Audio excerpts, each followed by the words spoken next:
This Easter Sunday, I was asked over and over several questions. One is, what do rabbits and eggs and flowers have to do with Easter? And they seem to all come together, along with the resurrection of Jesus. And many people don't understand that this ceremony or this time was celebrated for eons, even before the birth of Christ. Even in Ezekiel, it talks about, I believe it was Tammuz, the god of fertility, Isis, Osiris. All of the gods descended into the underworld and rose up with the keys to life. And it is a time of celebration of the abundance of God, you might say, or the abundance of nature, giving thanks to fertile crops, fertile animals, just fertility in general, which gives us the abundance of crops and other foodstuffs that we eat. So basically what happened was there was a merge of the old beliefs with the new beliefs and the insertion of Jesus rising from the dead. There's so many different spins on this throughout history. The bottom line is this Easter, I want to give a message of hope, and that message is the only way we're ever going to have peace is for people to stop identifying with the body and with the culture and with the religion and start identifying with the Spirit. And the Spirit came from the same source, and the Spirit will return to the same source. And that source, we have many names, many images for that source, and many beliefs around that source. But it's impossible to condense the infinite into a finite book or words or images. It's actually beyond that. In fact, it is all images, all beliefs. It's omnipresent. So this Easter, I would like for people to seriously contemplate their true origin, their true, you might say, identity, which is the soul that has a body, that has worn many bodies. You've been all the different cultures, you've experienced all the different beliefs, and it's time to move beyond that. And when you identify with the soul, then you start identifying with the God within everyone and everything, because the source is omnipresent. We've forgotten the omnipresent, and we're treating other people as separate from God. We're treating other life forms as separate from God. We're treating nature as separate from God. The Creator's omnipresent within all creation. And this division, as Paul said, there are no divisions in God, but this false belief and division is what is creating most of the ills on the planet today. Tyranny has many forms. There's religious tyranny, there's corporate tyranny, there's basic interpersonal relationship tyranny. And all of this comes from fear and the false belief in separation. And it comes from an ego that thinks it's separate from the source. And it thinks it's separate from other people and separate from nature. And this Easter, it might be wise to contemplate the end of separation. Start contemplating the omnipresent Creator within all creation. And start honoring the different masters, the different cultures, the different faiths, that all have the universal threads that are basically saying the same thing, that have been corrupted a little bit as history has proven. The only reason for any war has nothing to do with God. There are no holy wars, there never were. You cannot bring harm to another, you cannot compete with another, you cannot bring loss to another without bringing loss to God, for God is within everyone and everything. So basically, the real driving force behind any war is really one king or one leader wanting what another one has. They either want their land, they want their natural resources. That is the underlying motive. And then they use the religions, and they use the corporate media, and they use all these other programs to fulfill their destiny, which they believe is to be in control and dominate the rest of the world. This lust for power and control and wealth at the expense of humanity and the earth is epidemic right now. And you're seeing it in your leadership. and it is rising to the top for everybody to see. And the only way that this could flourish is to perpetuate the false belief in separation, to divide families, divide friends, divide cultures, divide people from the rest of creation. And this division, again, as Paul said, is ignorance. So there are many prophets, many saints, many sages, many cultures. They all have their golden threads that unite them. And rather than look at the distortions and the divisions, let's look at the golden threads that combine all teachings, all faiths. There's another program that is running right now, which is very sad, and that is the false beliefs around the teachings of Jesus, which are nothing like his true teachings. The pattern set by Jesus was, in the beginning he was born of Mary and Joseph. He said, "I am the Son of Man." He did not recognize the higher forces yet because he was still a child. And as he grew and expanded in consciousness and became more aware, he realized that he was not really the son of Mary and Joseph, that he was really a spirit. And although Mary and Joseph provided the vehicle, the genetic vehicle for him to occupy, that he was truly a soul that came from the source itself. And he started receiving messages concerning this, and he became a messenger for God. Later on in his sojourn, as he became more aware of his divine origins, he realized that he was actually the Son of God, or a Son of God, which is quite interesting because that is the big division in many of the religions, you might say. Each one believes that their prophet is the one and only, the only true prophet, the only true son or daughter, or the only true God-connected being on the planet, which is false. That's a very limited picture of God. God has many children. We're all children of God. So anyway, the next part of his sojourn was, after realizing that he was truly born of God, that he was a spirit that had a body, he became one with the one consciousness that encompasses all consciousness on all planes and all dimensions throughout the multiverses. These are the many mansions of God, the many heavens that we don't know about. And in that unlimited consciousness in which he merged with, he realized he was one with all people, all life. Now this pattern, this path, is the same path for all of us who choose enlightenment, who choose to awaken or ascend. The greatest test or trials, you might say, the greatest initiation is to transcend the greatest fear, which is death itself, which he did. He actually transcended death itself, overcame it, rose. When he said that if you destroy this temple, I'll raise it in 3 days, he's talking about the body, not the temple, not the rock and stone temple, which he did. And again, he said, he made it very clear that the same God is within everybody. The temple of God is within. His prayer was, "Beloved Father, let them become one as we are one."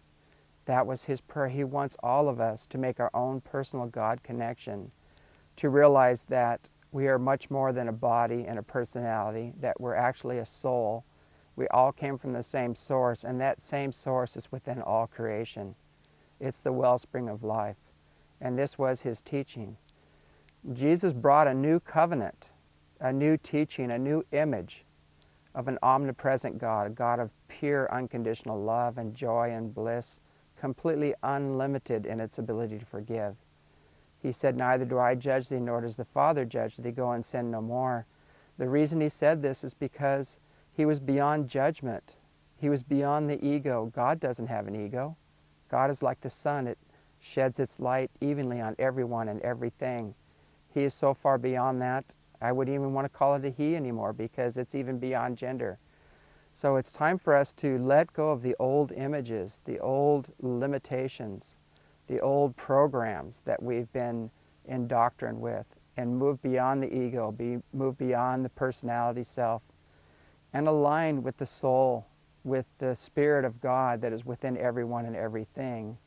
The temple is within. Jesus said, "Ye are all God's children of the Most High." What happens when a child grows up? What happens when a child becomes aware of its divinity? What does it become? It's not a matter of becoming God, Lord over everyone and everything. It's becoming one with God and cherishing the life within everyone, the God within everyone and everything. It's not arrogant to say that the Father and I are one, for which he was stoned. It's not arrogant to say the Creator is omnipresent within everyone and everything, and everything you see, touch, and feel is God. That's not a blasphemy, that's reality, and quantum physics has taken us to this reality. The unified field in which we all exist is connected. We're connected to everyone and everything, and there are no divisions, there are no separations in the unified field. Now, when we apply this to some of the ancient teachings, be they Christian teachings, ancient Sanskrit teachings, the Hindu, the Vedic scriptures, the Tibetan teachings, they're all saying the same thing, identically. They have different names, different images, different icons or symbols for different aspects of God, but basically they're all saying the same thing. And the bottom line is it's time to allow people their beliefs, their truths, and focus on the base universal principles that are necessary for a healthy society and environment. You're not going to be judged and condemned and tortured and beaten by God for stepping out of the fear and the ignorance and the separation and the divisions that have been perpetuated upon you. This is not going to happen. This is the control and the fear factors that have been laid into religions to control humanity for eons. There's never been a sword or a spear or a weapon that could hold down humanity and keep them enslaved. The only thing that could do that is one's own mind. And by controlling the mind and controlling the belief system, we've become enslaved.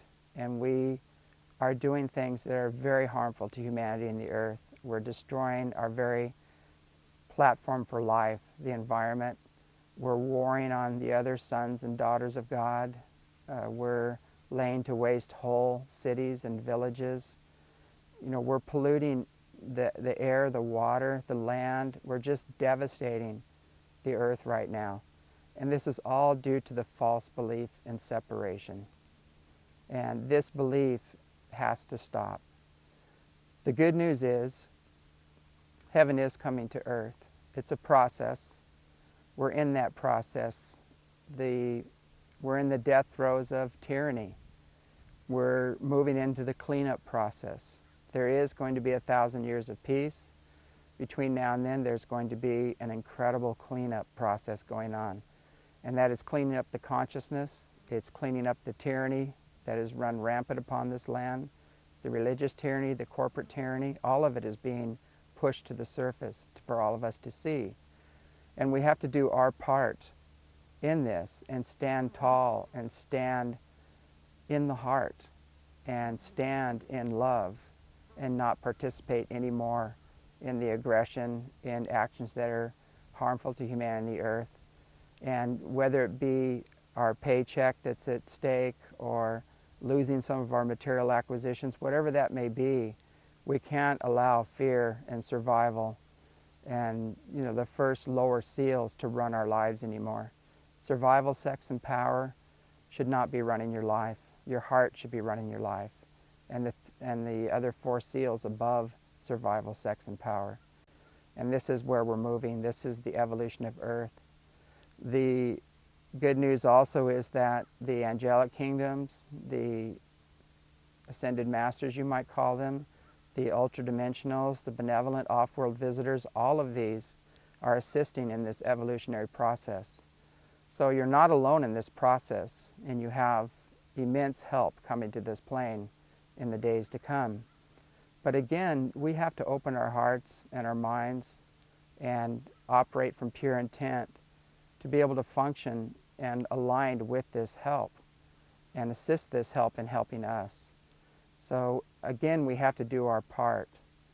And I would say in closing this Easter message, learn to love each other, learn to love nature, learn to always act in the highest and best good of humanity and the earth, find the courage and the integrity to step outside the box of social consciousness, engage the higher wisdom, the higher consciousness and energy, and just in the false belief in separation, because that is the core issue that we're dealing with on the planet right now. The only way you can be harmful to humanity and the earth is to believe you're separate from humanity and the earth. And to separate yourself into an ego and a personality is the true core issue on the planet right now. And we're moving to a new time. Heaven is coming to earth. It's a matter of heavenly consciousness coming forward within the individual, each individual. It's not just one being that's going to bring this about. It's a host of beings, and a host of beings here incarnate on the earth. And all of these beings are coming forward. These children that are coming forward are anchoring this frequency, these energies in. And they know in their heart of hearts what is true and what is not true, and what is good for humanity, the earth, and what is not good. And they are going to be the light bearers and light bringers, and they're going to tell you what you need to hear, not what you want to hear. So in the days to come, it's very important that each individual make their own personal God connection. It's very important that each individual act in the highest and best good of humanity, the earth, shift into a service-oriented consciousness.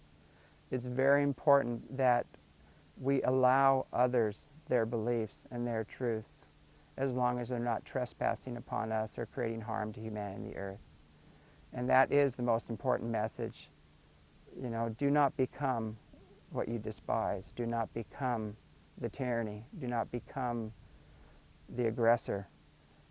Allow them their karmic repercussions. Allow them the reaction to their actions, for this is coming straight away. There's a great amplifier that is coming to the earth as we speak.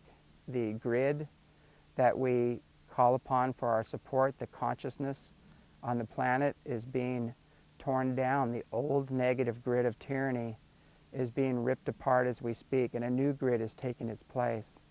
And we can call upon that higher grid, that higher consciousness and energy in our daily lives to guide us, to assist us, to help us. That grid, whatever you want to call it, is divine, and it's here to assist us in our evolutionary process. This is going to be exponential in its increase. It's going to continue. As this energy continues to flow into the earth, you're going to see incredible changes on every level. And so we have to go with this flow. Again, establish your own personal connection with Spirit. Establish your own inner guidance. Connect with your own inner healer. And take action on the information and the ideas and the wisdom that is given to you. And all will be well. It's not going to be business as usual. And we all know that. It's very obvious. We're all feeling this right now. We are in times of great change. And we need to flow with these changes and do it without attachment or denial, and do it with loving detachment, and honor the spirit within, follow the information that's coming within, and do not be attached or do not allow others to pull you back into social consciousness, because social consciousness is coming to an end and a much higher consciousness is going to be taking its place. So, in summary, as far as my Easter message to humanity, the earth, it's very simple. In the division, in the illusion of separation, identify with the soul, which all came from the same wellspring of life. In the soul, we're all family.